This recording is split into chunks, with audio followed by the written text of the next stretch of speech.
63 நாயன்மார்களில் முதலாவதாக இருப்பவர்கள் தில்லைவாழ் அந்தணர்கள்.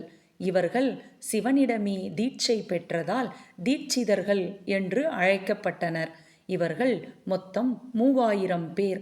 தில்லை என்று அழைக்கக்கூடிய சிதம்பரம் கோயிலை சுற்றியுள்ள கிழக்கு வீதி, மேல வீதி, வடக்கு வீதி, தெற்கு வீதிதான் இந்த தீட்சிதர்களின் உலகம். இந்த 4 தெருக்களையும் நடராஜ பெருமானையும் தவிர எங்களுக்கு வேறு ஒன்றும் தெரியாது என இந்த தீட்சிதர்கள் கூறுவார்கள். ஒருமுறை பிரம்மாவின் அழைப்பை ஏற்று ஒரு யாகத்திற்காக தில்லைவாழ் அந்தணர்கள் 3000 பேரும் பிரம்மலோகத்திற்கு சென்றனர். திரும்பி வந்தபோது 2999 பேர்தான் இருக்கிறோமே, இன்னும் ஒருவரை காணவில்லையே என்று பதறினர்.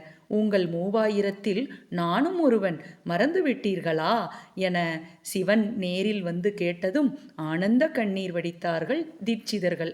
இவ்வாறு சிவபெருமானின் அன்புக்குரியவர்கள்தாம் இந்த தில்லை என்று சொல்லக்கூடிய சிதம்பரத்தில் வாழும் தீட்சிதர்கள்.